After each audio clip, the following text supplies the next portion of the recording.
Fine. Let me, yeah. So far we saw about the first chapter, we saw about fundamental, technical, and all these analysis. But in the second chapter, the author has started to tell about why many of us keep failing. And for that, the author started to tell about what makes us, what actually attracts us to the trading because of the, we get the, we have an environment to express ourselves creatively. It's an unlimited freedom of creative expression, right? And why we need that? Because then the author says that as a child we are all curious, but our curiosity is being denied on a regular basis. And since we are constantly being denied, and that is done because to protect ourselves, right, to safeguard ourselves. But instead, because of that particular denial, we are having a, there is a mental imbalance which is getting created, and universe by itself will not like vacuums, so it will fill itself, and because of that we keep making the same mistakes. So that is what the author is telling so far. So we can also see the mental vacuum part somewhere here. Okay, fine. So now, so the author has said so far about the dangers and the attraction. What attracts us? Because of our creative expression, we want to express ourselves creatively, but to express ourselves creatively from our childhood we are not being allowed because we want to safeguard ourselves. But in that process we have what is called as mental vacuum, and the universe is trying to fill it. So the minute we uh, but inside the trading environment we don't have such dangers. We don't have anybody to tell that, and as a result we keep failing. So now the author comes to the safeguard part. So to operate effectively in a trading environment, we need rules and boundaries to guide our behavior. Why? Because nobody is there to guide us, nobody is there to prevent us. It's a simple fact of trading that the potential exists to do enormous damage to ourselves, damage that can be way out of proportion to what we may think is possible. There are many kinds of trades in which the risk of loss is unlimited. To prevent the possibility of exposing ourselves to damage, we need to create an internal structure in the form of specialized mental discipline and a perspective that guides our behavior so that we always act in our own best interests.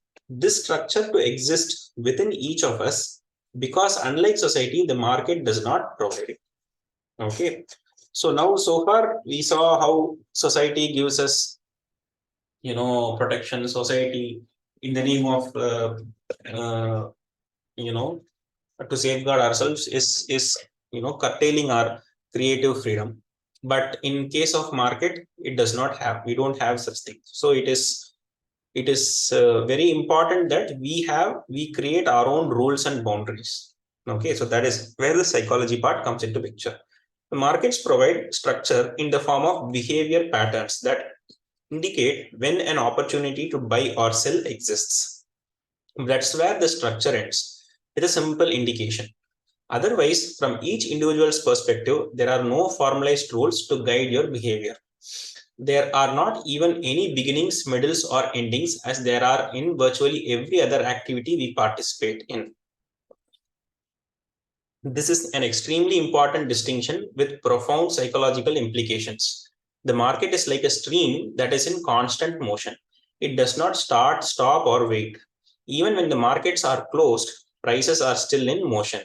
There is no rule that the opening price on any day must be the same as the closing price the day before. Nothing we do in society properly prepares us to function effectively in such a boundaryless environment. So market is only telling that you can either buy or sell. Okay, but that's all. You buy or you sell. But it does not tell when you should buy and you should sell and all these things. Nobody is there to tell all these things. So as a result, what is happening? we are in a boundaryless environment, right? So, and we are not trained properly to handle that. Even gambling games have built-in structures that make them much different from trading and a lot less dangerous.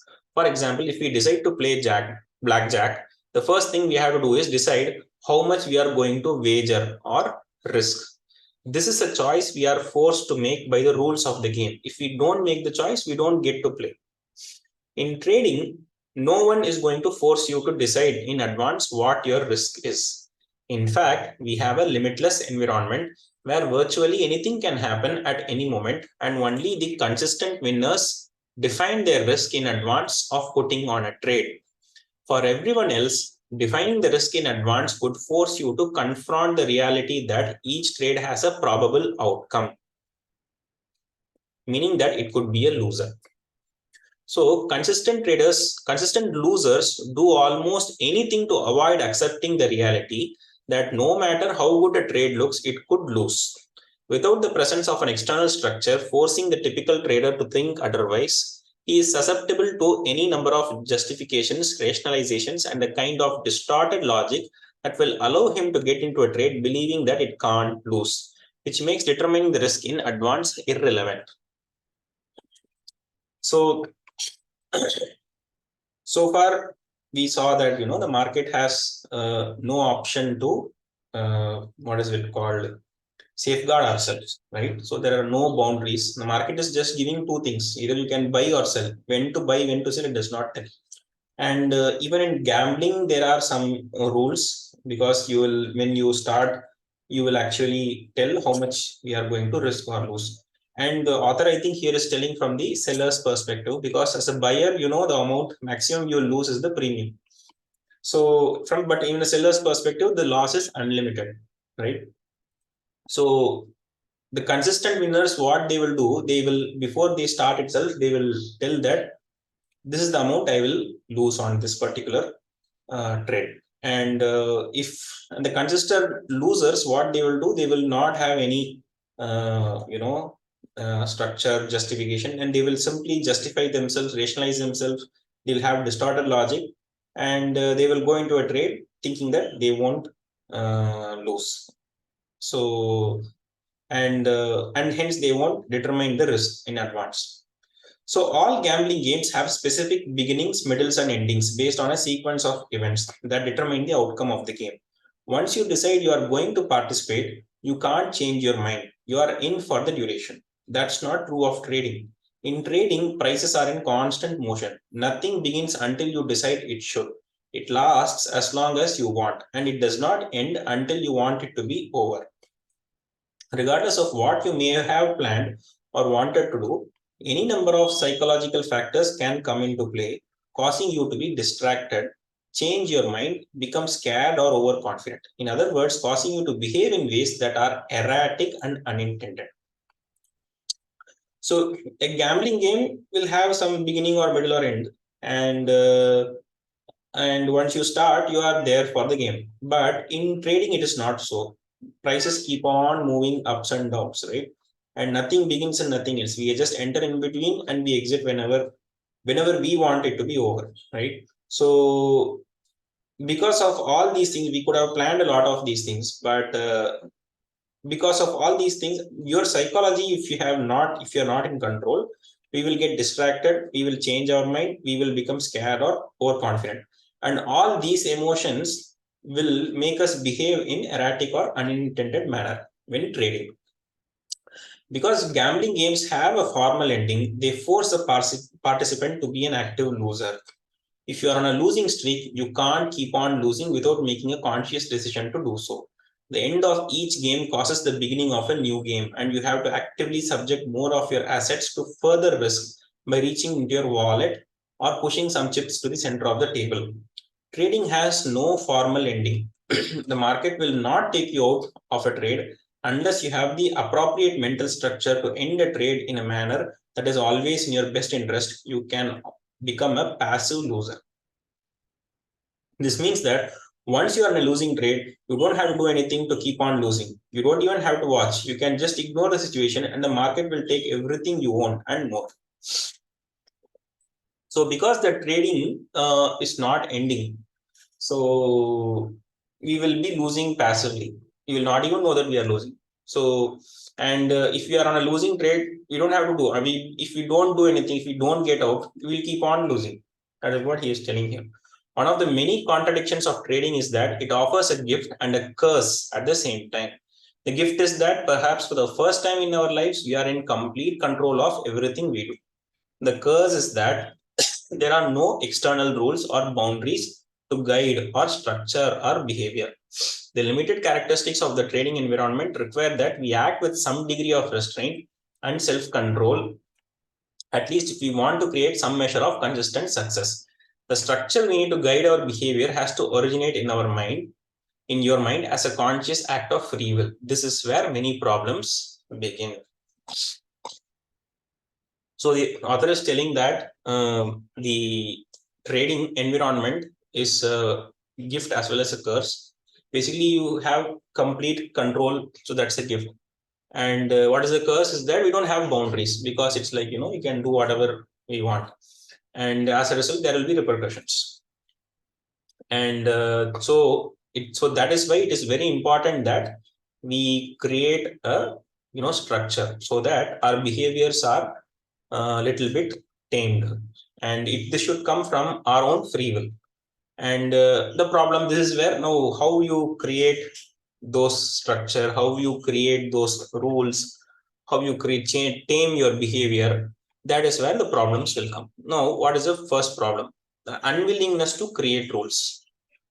I have not encountered a person interested in trading who did not resist the notion of creating a set of rules. The resistance isn't always overt. Quite the contrary, it is very subtle. We agree on one hand that rules make sense, but we really have no intention of doing whatever is being suggested. This resistance can be intense and it has a logical source. Okay, so most of the structure in our minds was given to us as a result of our social upbringing and based on choices made by other people.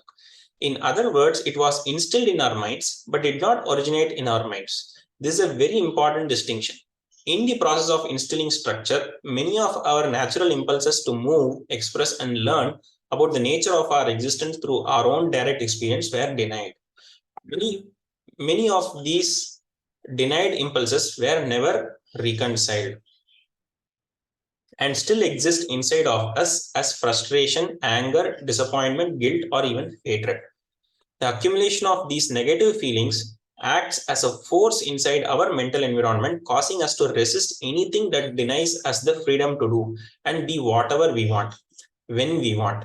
In other words, the very reason we are attracted to trading in the first place, that is the unlimited freedom of creative expression, is the same reason we feel a natural resistance to creating the kind of rules and boundaries that can appropriately guide our behavior. It is as if we have found a utopia in which there is complete freedom, and then someone taps us on the shoulder and says, hey, you have to create rules. And not only that, you also have to have the discipline to abide by them.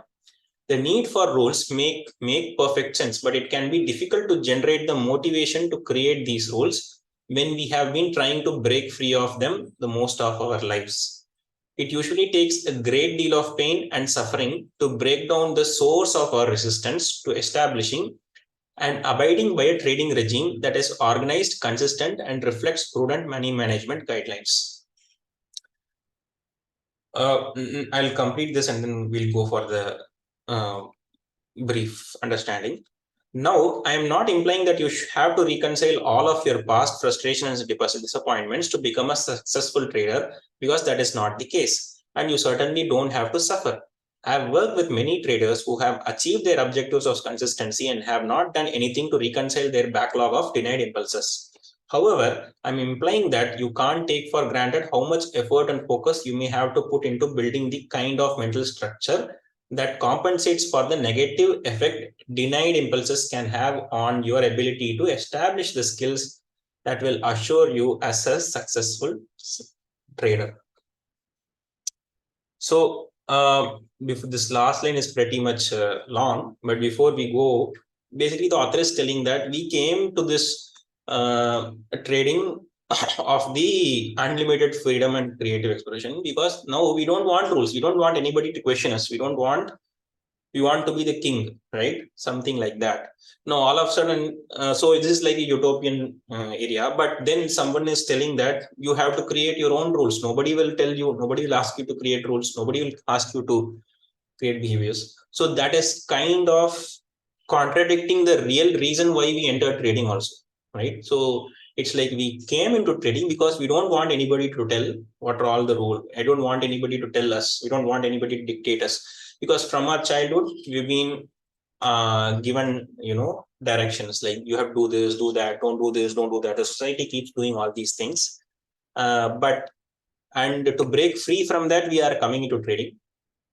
But the problem is, the minute you come into trading, we have to create those rules ourselves. If we don't do, that is a recipe for disaster, right? And that is why, since we have come to trading not to create rules, and now that itself is acting as a deterrent. That is why we are not creating rules. So that is the first problem which we have to address, right? So that is why we are not creating the rules, because we have come to trading to break free from the rules. Now, when we come inside trading and we have to create rules, that is like, it is contradicting.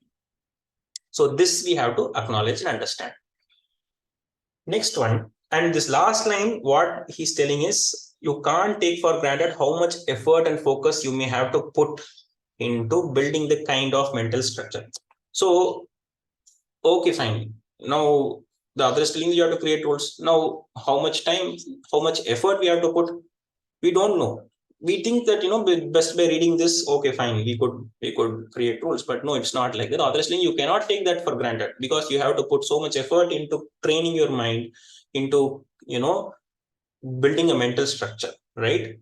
And that compensates, basically that kind of mental structure is needed, which will compensate the negative effect, okay, and denied impulses can have on your ability to establish the skills.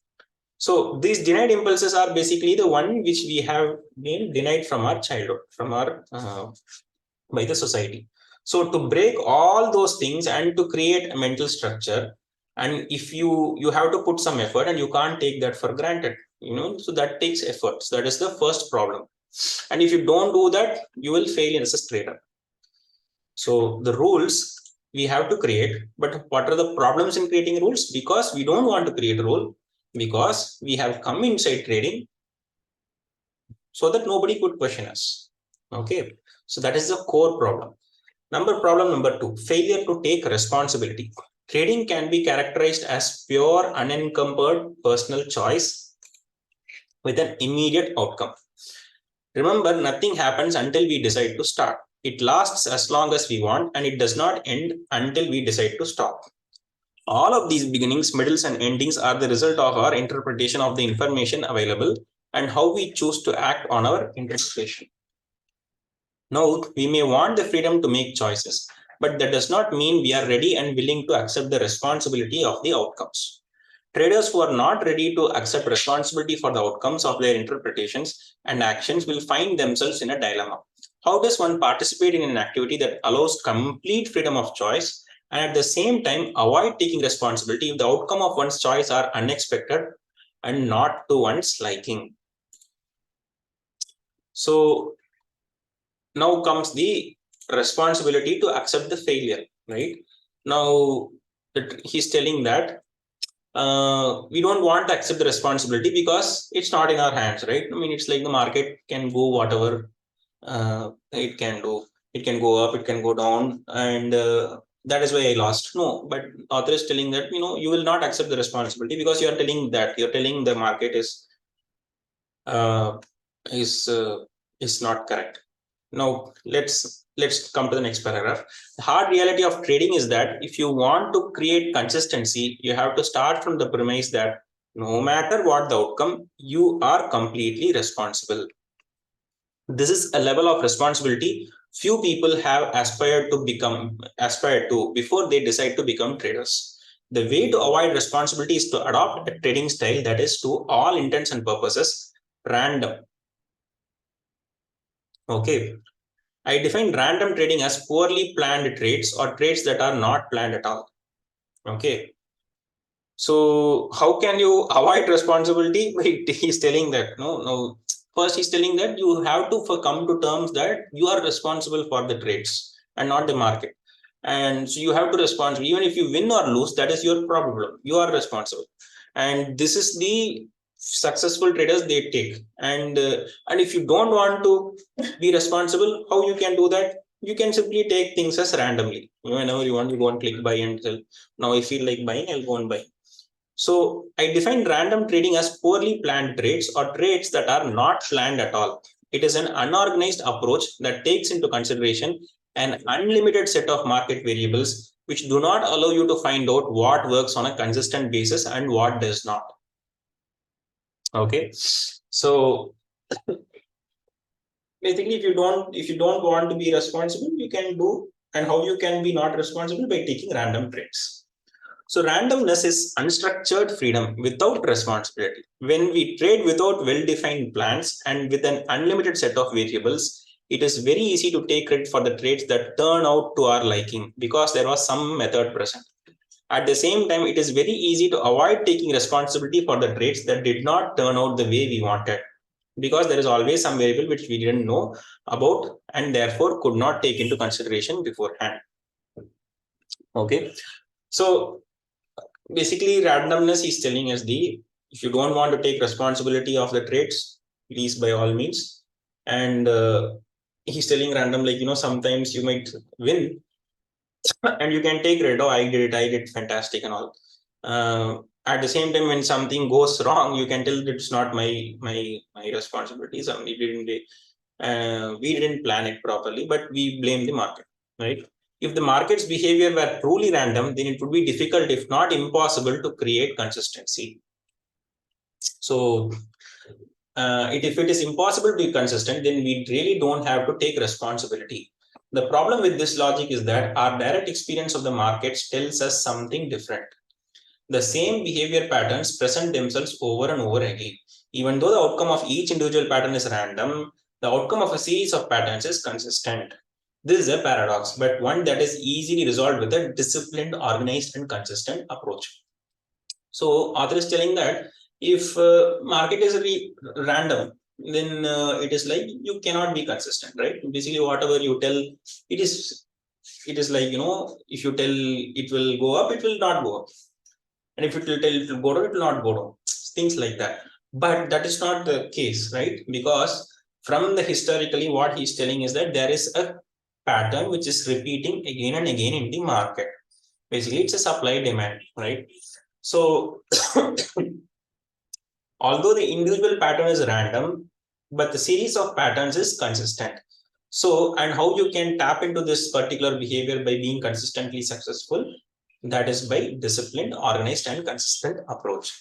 So I've worked with countless traders who would spend hours doing market analysis and planning trades for the next day. Then instead of putting on the trades they planned, they did something else. The trades they did put on were usually ideas from friends or tips from brokers. I probably don't have to tell you that the trades they originally planned but didn't act on were usually the big winners of the day. This is a classic example of how we become susceptible to unstructured random trading because we want to avoid responsibility. Okay, so when we act on, so it's very straightforward. There are many people, many traders where the author has interacted, and they will spend hours on planning pre-market analysis, post-market analysis, do all analysis. But when the trading happens, they won't break the trade. They will simply rely on somebody else, some tip or call provider from friends or brokers. But if they had taken the trade which they had planned, they would have been a big winner. But they did not do, right? Because if it failed, they can always tell that it was not my problem, it was the friend's problem, it was the broker's problem, right? And that is why we all tell that don't take tips from brokers. See, that is the psychology which we have, because we want to avoid the responsibility. When we act on our own ideas, we put our creative abilities on the line and we get instant feedback on how well our ideas work. It's very difficult to rationalize away any unsatisfactory results. On the other hand, when we enter an unplanned random trade, it is much easier to shift the responsibility by blaming the friend or broker for their bad ideas. There is something else about the nature of trading that makes it easy to escape the responsibility that comes with creating structure in favor of trading randomly. It is the fact that any trade has the potential to be a winner, even a big winner. That big winning trade can come your way whether you are a great analyst or a lousy one, whether you do or don't take responsibility. It takes effort to create the kind of disciplined approach that is necessary to become a consistent winner. But as you can see, it is very easy to avoid this kind of mental work in favor of trading with an undisciplined random approach. So, since any trade can become a winner, any trade can be a potential big winner also. It can be. I mean, it's like it's like I can tell it will be bullish and it will be huge bullish, or it could be bearish. It could be huge bearish. But even if I take responsibility or don't take responsibility, it can happen. The probability of that is happening. But because of that, that doesn't mean that you should not be disciplined, right? So because we don't want to take responsibility, and we will not be disciplined also. Okay, and that mental work will not be there, and as a result, we are becoming undisciplined and random. Okay, so that is a problem. So first problem is because we don't want to create rules because we entered for a wrong reason, right? Because we entered because we don't want to have rules. But this is like that is why we don't create rules. Next one, why we don't want to create rules? Because we don't want to be responsible if we go wrong, if we make something wrong. It's like so that is the second problem. That is why we don't favor discipline, because we don't want to take responsibility. Third one, addiction to random rewards. Several studies have been done on psychological effects of random rewards on monkeys. For example, if you teach a monkey to do a task and consistently reward it every time the task is done, the monkey quickly learns to associate a specific outcome with efforts. If you stop rewarding for doing the task, within a short period of time, the monkey will simply stop doing the task. It won't waste its energy doing something that it has now learned it won't be rewarded for. However, the monkey's response to being cut off from the reward is very different if you start purely on a random schedule. Instead of consistent one, when you stop offering the reward, there is no way the monkey can know that it will never be rewarded again for doing that task. Every time it was rewarded in the past, the reward came as a surprise. As a result, from the monkey's perspective, there is no reason to quit doing the task. The monkey keeps on doing the task even without being rewarded for doing it. Some will continue indefinitely. Okay, so if we keep on getting the reward, we will do it, and if we stop getting the reward, we will not do it. But if we randomly get a reward, we will keep on doing it. That's what he's telling, because that random reward was a surprise, and we'll continue to do, right? I am not sure why we are susceptible to becoming addicted to random rewards. If I had to guess, I would say that it probably has something to do with the euphoria-inducing chemicals that are released in our brains when we experience an unexpected pleasant surprise. If a reward is random, we never know for sure if and when we might receive it. So expending energy and resources in the hope of experiencing that wonderful feeling of surprise again is not difficult. In fact, for many people, it can be very addicting. On the other hand, when we expect a particular outcome and it does not come about, we are disappointed and feel bad. If we do it again and get the same disappointing outcome, it isn't likely that we will keep doing something we know will cause us emotional pain. Okay, so that if we keep on getting emotional pain, we will not do it. And if we keep on getting, winning, we will be addicting. Okay, but the problem with any addiction is that it leaves us in a state of choicelessness. To whatever degree the addiction dominates our state of mind, to that same degree, our focus and efforts will be geared toward fulfilling that object of that addiction. Other possibilities that exist in any given moment to fulfill our needs, other needs, are either ignored or dismissed. we feel powerless to act in any other way than to satisfy the addiction. An addiction to random rewards is particularly troublesome for traders because it is another source of resistance to creating the kind of mental structure that produces consistency. So, as I said, we don't, if it's random, we will know that even though if I am, what is it called, disciplined or not disciplined, or create rules or not, don't create rules, that reward is going to be random means then we won't. So as a result, what we'll do, we'll not be disciplined. We'll not create that rules which is required. Okay, so that is what he's telling why we are addicted to that random rewards. He does not know.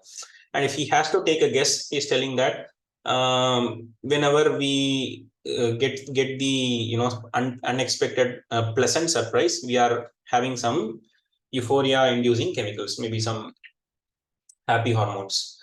But in the reward, if it is random and we don't know sure if we might receive it or not, so if it is going to be random, so why should I put the effort, right? Why should I discipline myself? Why should I create rules? So all these things. So as this is the one of the problem why we don't follow a disciplined rule. We follow discipline and what is it called? We take a random approach. And not only that, but since the reward is going to be random, if we are undisciplined, we are unable to come out also. So because sometimes when you get addicted to that and you don't know what to do at that particular time. So so whatever possibilities, like there are other possibilities, like you trust yourself, that is we'll dismiss that, and we will not we should not overtrade, we'll dismiss that, right? Things like those possibilities we are ignoring or dismissing. Okay, why? Because we are addicted, right? And we are unable to come out of it also because we feel powerless. And not only that, if the rewards are going to be random and we are addicted to that, and that becomes a resistance also, right? Because it's randomly coming, you're unable to come out of the trade, and because you're addicted. Now you know that the reward is going to be random, so I will not create it. Will not have the motivation to create the discipline. So that is what he's telling in this particular problem. Okay, and yeah, I think with this chapter gets over. Good. The last problem is external versus internal control. Our upbringing has programmed us to function in a social environment, which means we have acquired certain thinking strategies for fulfilling our needs, wants, and desires that are geared towards social interaction.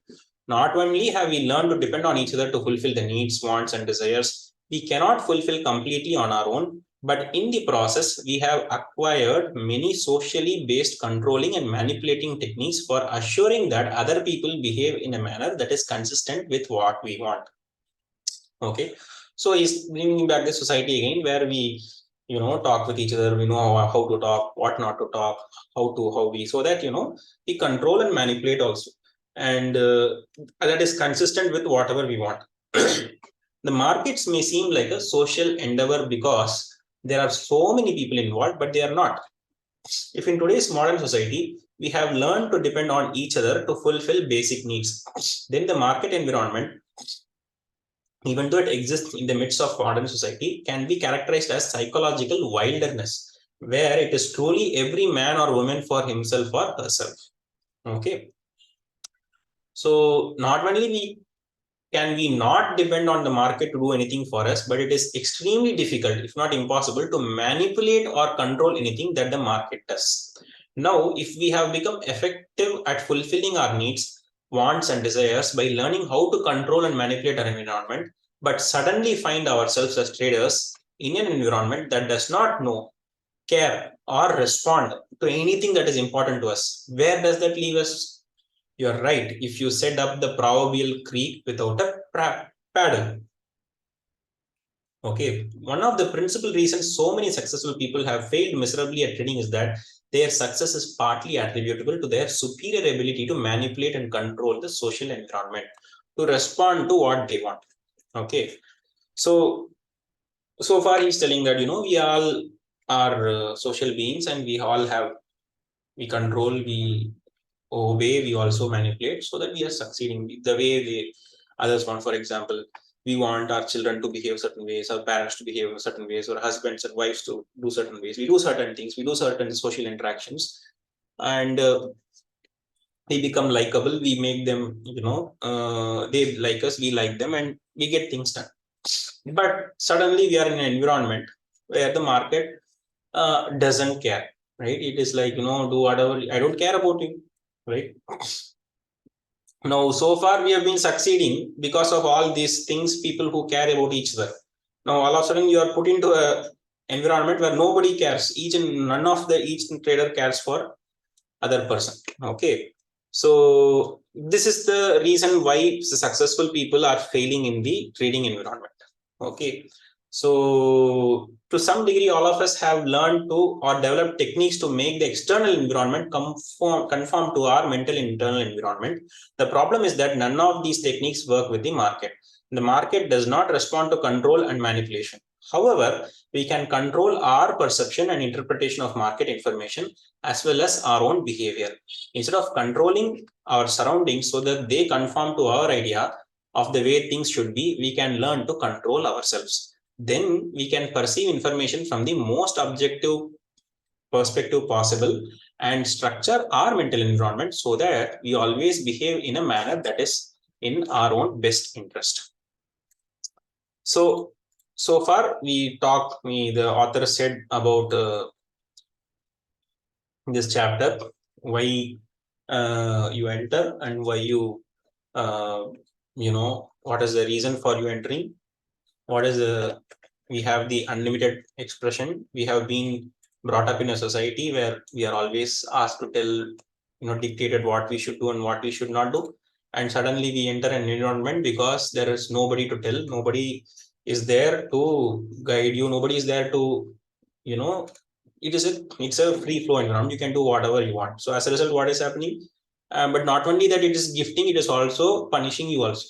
And since there are no rules, now you have to create the rules, because if you don't create the rules, if you are not disciplined, you will keep failing, right? So then why we are not creating the rules? Those problems he has said. Basically, we entered here because we don't want rules. We don't want anybody to question us. And that is the reason why we don't put rules for us. That is the problem number one. Unwillingness to create rules, because we entered for wrong reason. Number two is we don't want to take responsibility, because that is we know that it is, even if you take responsibility, it might go wrong, then you are responsible. But we keep blaming market for that. It's not my problem, but we want to take credits for us when we win, right? So, and that is why you don't create rules also. Third one is you are addicted. Randomly, if you keep on getting rewards, you will basically, you are not motivated to create rules. Not only that, you might be getting random rewards, but you unfortunately you became addicted also, and now you don't know how to stop.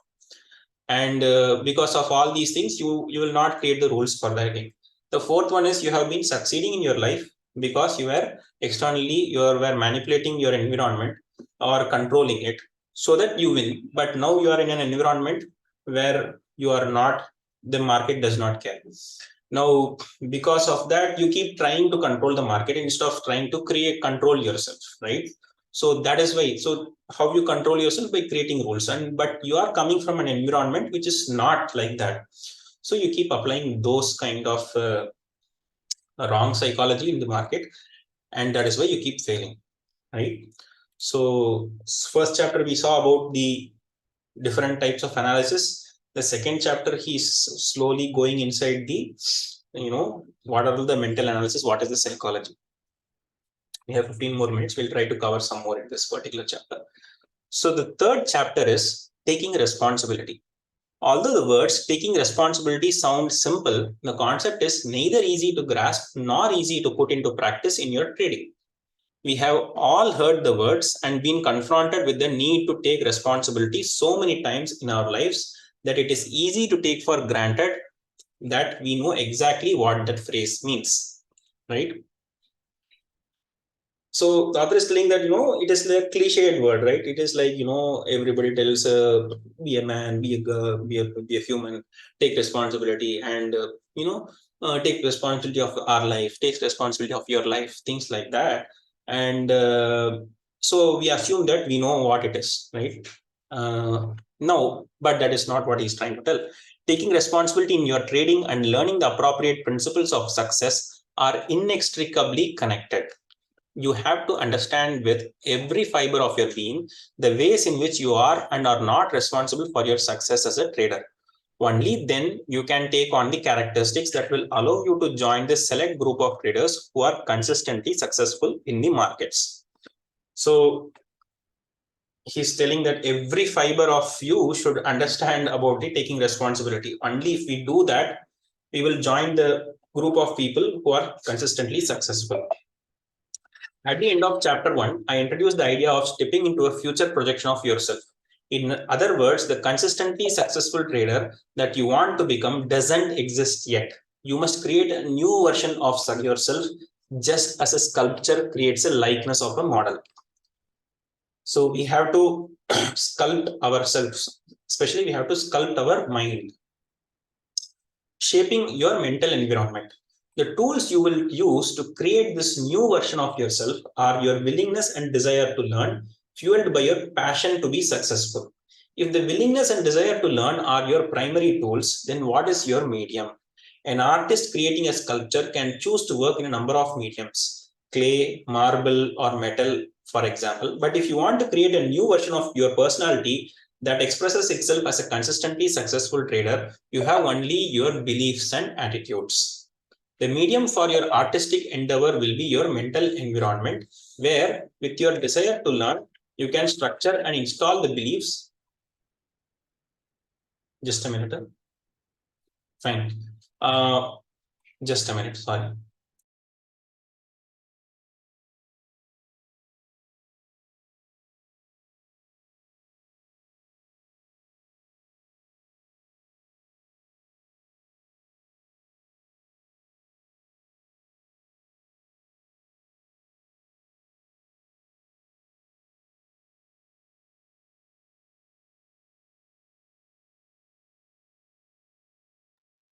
So, how do we shape ourselves? How do we sculpt ourselves?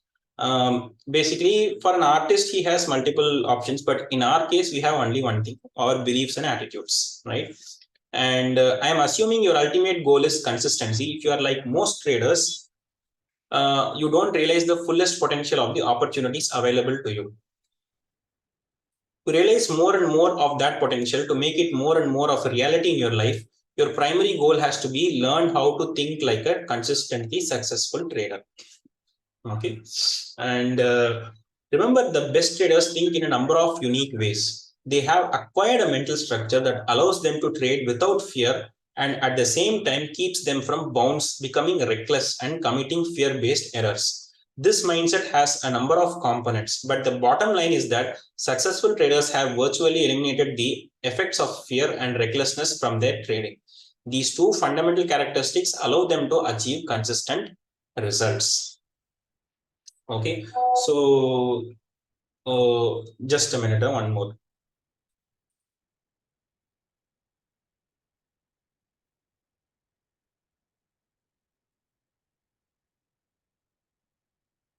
Fine. Remember, okay, fine. So these are all the things which he is telling. When you have this mindset, you will be able to trade without fear. You will no longer be susceptible to the multitude of fear-based errors that come from rationalizing, subconsciously distorting information, hesitating, jumping the gun, or hoping. Once the fear is gone, there won't be a reason to make these errors, and as a result, they will virtually disappear from your trading. Okay, so this mindset we have to develop, and once we get that developed the mindset, we will no longer do all these informations. Basically, we will not rationalize, we will not distort information, we will not jump the gun or and all these things. Once this fear is gone, then we will all, we will basically keep trading without any of these problems. However, eliminating fear is only half the equation. The other half is the need to develop restraint. Excellent traders have learned that it is essential to have internal discipline or mental mechanism to counteract the negative effects of euphoria or the overconfidence that comes from string of winning trades. You see, that's a fantastic line. So you can keep winning continuously. So if I win like 7 times, 1 week, 2 weeks, then we'll get into a euphoria, like overconfidence. Hey, this is very easy. I can do this like anything. But the excellent traders, what they will do, they will have some internal discipline or mental mechanism which will counter that. Okay. For a trader, winning is extremely dangerous if you have not learned how to monitor and control yourself. Okay. So one is the eliminating fear, right? One is eliminating fear because if you're disciplined, you will be confident. The other one is what if you are keep on continuing winning, right? Then you will become overconfident, right? At that time, you will start losing, right? You will start becoming overconfident, but that is extremely dangerous. So there are two things. One is not at all being confident. Other one is being overconfident, right? If we start from the premise that to create consistency, traders must focus their efforts on developing a trader's mindset. Then it is easy to see why so many traders don't succeed. Instead of learning to think like traders, they think about how they can make more money by learning about the markets. It is almost impossible not to fall for this trap. There are a number of psychological factors that make it very easy to assume that it is what you don't know about the markets that causes your losses and lack of consistent results. Okay, so and instead of we being consistent and we must focus on developing the mindset, we can see why many are not succeeding, because most of them are not coming to fix the mindset. They are coming to see how we can make more money, right? And how we can make more money by learning the markets. But from the first chapter we saw that the author is trying to tell, it started from fundamental analysis, it didn't work, and then it went to technical analysis. But in spite of that, it is not working. That is why the mental analysis is required. But we don't focus on the mental analysis. We focus more on the trading, understanding the markets. Okay. So, and there are a lot of psychological factors which is not that make it very easy to assume that it is what you don't know the markets that causes your losses. And like, so he's telling that we'll tell to ourselves that we don't know this, we don't know this particular trade, we don't know this particular indicator, we don't know how this pivots, or we don't know what this levels are, so that is why we failed, or we didn't know, things like that. But he's telling that is not the case. The consistently you see in your mind and not is what we seek in our mind and not in the markets. It is the attitudes and beliefs about being wrong, losing money, tendency to become reckless when you're feeling good that cause most losses, not technique or market knowledge. For example, if you could choose one of the following two traders to manage your money, which one you would pick? The first trader uses a simple, possibly even mediocre trading technique, but possesses a mindset that is not susceptible to subconsciously distorting market information, hesitating, rationalizing, hoping, or jumping the gun. The second trader is a phenomenal analyst, but is still operating out of the typical fears that make him susceptible to all of the psychological maladies that the other trader is free of. The right choice should be obvious. The first trader is going to achieve far better results with your money. So he's telling that you have two traders, and one follows only one set. He's like, it's not very expert. He's not like knowing all the techniques and all. The other one knows all the techniques, but he doesn't know which one to take. So obviously he's telling the first one will win. Attitude produces better overall results than analysis or technique.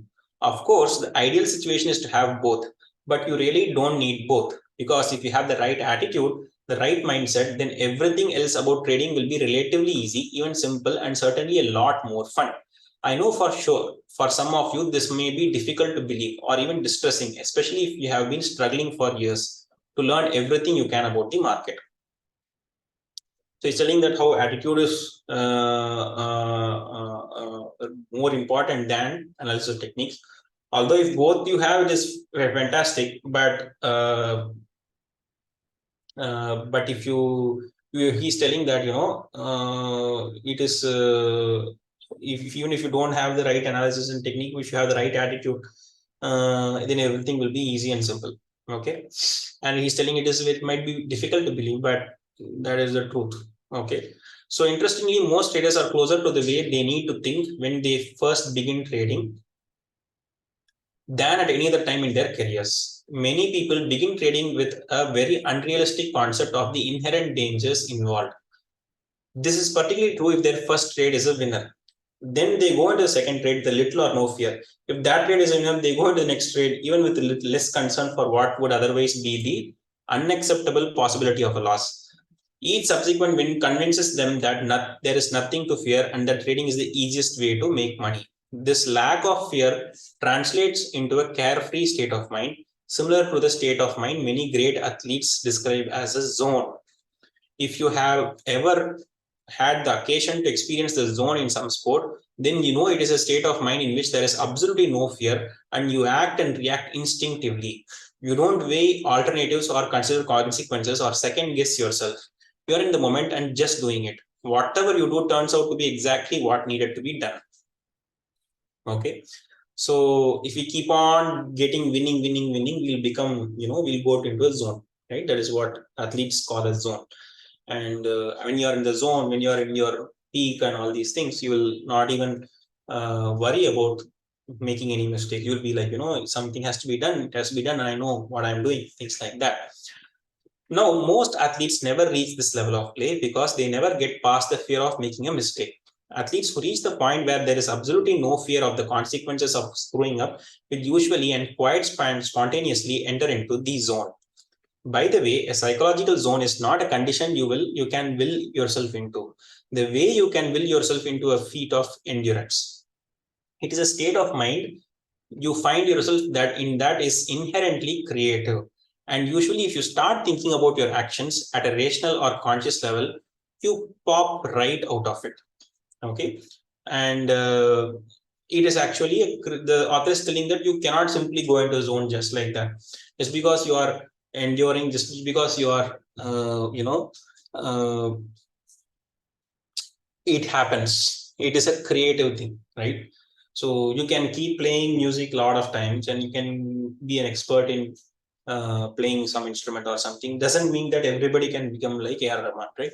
So it is something which happens out of creative. It is not rational, right? You can put the entire amount of hours which he has put and all these things, but that is how it is. Now he's telling that even though you cannot force or will yourself into a zone, you can actually set up the kind of mental conditions that are most conducive to experiencing the zone by developing a positive winning attitude. So just because the probability of you going to a zone is random doesn't mean that you should not control our environment or atmosphere. Okay, so I define a positive winning attitude as expecting a positive result from your efforts with an acceptance that whatever results you get are a perfect reflection of your level of development and what you need to learn to do better. Okay, so that is what he's telling us the possible positive winning attitude. Basically, whatever you get, if you are failing, it means that you need to learn. You should understand that it is you who are responsible. It's okay. Take it up in your chin and put that effort. Or if you are winning less also, then also you should know that okay, fine. This is my level. I need to put some more effort. That is what the great athletes have, a winning attitude that allows them to easily move beyond their mistakes and keep going. Others get bogged down in a negative self-criticism, regret, and self-pity. Not many people ever develop a positive winning attitude. The curious anomaly of trading is that if you start with a winning trade, you will automatically experience that kind of carefree mindset that is a byproduct of winning attitude without having developed the attitude itself. I know this may sound a bit confusing, but it has some profound implications. Okay, so winning athletes, they keep on, go even if they will not get bogged down. And he's telling that in trading, if you start with the winning trade, the first trade is winner, then it's like, you'll keep on going into the carefree mindset. And it is confusing, but that is how it is. So if you have started, if you are winning, you'll keep on winning. That's what he's saying. If few winning trades can cause you to enter into a kind of carefree state, okay, of mind that is essential component to your success, but is not founded on the appropriate attitudes, then what you have is a prescription for extreme misunderstanding about the nature of trading that inevitably results in both emotional and financial disaster. So he's like, He's telling about the zone, he's telling about the state of athletes and all these things. But athletes come into the zone and into the state after doing a lot of, a lot of trial and error, a lot of practice and all these things. But in trading, you get into that zone quickly because the first few trades randomly might become successful for you. Now, as a result, what will happen? We will be, we'll go into the zone, we'll be carefree, and that is where he's telling that you'll be reckless. Okay, so that is going to create extreme emotional and financial disaster. Okay, putting on a few more winning trades does not mean you have become a trader, but that's the way it feels, because it taps us into a state of mind that only the most accomplished people experience on a consistent basis. The fact is, you don't need the slightest bit of skill to put on a winning trade. And if it is possible to put on one winning trade without the slightest bit of skill, it is certainly possible to put on another and another. I know several people who started their trading careers with fairly substantial strings of winning trades. So he started about the zone, he said about the zone, he said that how athletes are always successful because they are in the zone and all these things. But in the trading, you will be like an athlete quickly, right? And then you think that you are in the zone. And that doesn't actually, it is actually a recipe for disaster. When you're feeling confident and unencumbered by fears and worries, it's not difficult to put on a string of winning trades because it's easy to get into a flow, the kind of natural rhythm where what you need to do seems obvious or self-evident. It is almost as if the market screams at you when to buy and when to sell, and you need very little in the way of analytical sophistication. And of course, because you have no fear, you can execute your trades with no internal argument or conflict. The point I am trying to make here is that winning in any endeavor is mostly a function of attitude. Many people are certainly aware of this, but at the same time, most people don't understand the significant part attitude plays in their results. In most sports or other competitive activities, participants must develop physical skills as well as mental skills in the form of strategies. If opponents are not evenly matched in the skills department, the one with superior skills usually, but not always, wins. When an underdog beats a superior opponent, what's the determining factor? When two opponents are evenly matched, what's the factor that tips the balance one way or the other? In both cases, the answer is attitude. So he's telling that, you have to be in sports, you have to be physically fit as well as mentally fit. And usually in sports, you'll be like, 70 kg people will be participating, 75 kg will be participating, 60 kg, 65 kg, like this, right? But there are some cases where, an underdog who is not so expected to win, he might win also. And that will be like an outlier event, right? And then there are cases when both are equally powerful and who wins, right? Someone will win. We don't know who is going to win, right? So, and that time, so in both the cases, the only thing which matters is not just the physical thing, it's more of the attitude. What makes trading so fascinating and at the same time difficult to learn is that you really don't need a lot of skills. You just need a genuine winning attitude. Experiencing a few or more winning trades can make you feel like a winner, and that feeling is what sustains the winning streak. This is why it is possible for a novice trader to put on a string of winning trades when many of the industry's best market analysts would give their right arms for a string of winning trades. The analysts have the skills, but they don't have the winning attitude. They are operating out of fear. The novice trader experiences the feeling of a winning attitude because he is not afraid. But that does not mean that he has a winning attitude. It only means he has not experienced any pain from his trading activities to make him afraid. Okay. So I think so far it's clear, right? I mean, it's like, you need to have the right attitude. You need to enter into the zone. And just because in the initial days you become more successful will put you into the zone, but doesn't mean that you are actually having winning attitude. So it's like, there is that saying, right? Everybody is there is some saying until you get punched in the face. I don't know the exact, some Mike Tyson, I think. Let me, it's a quote. It is a nice quote. Everyone has a plan until you get punched in the face, right? It's something like that. So that is what he's telling. Just because you are keeping on winning, you can tell that I'm a man with a plan and all in the beginning, but it is how you react when you get punched in the face, right? That is what he's trying to tell. I think he will tell in the next chapters. We will stop for today. I hope you all had a good session, although we had only a few people attending today. That's okay. This is more of an exercise to be consistent in reading, and I would appreciate if you all can join the subsequent classes also. If you guys have anything to tell, you can. Otherwise, we will wind up this session.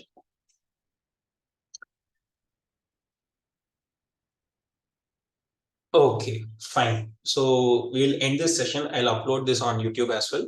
And if you want, you can always look at this recording after this particular session. Okay.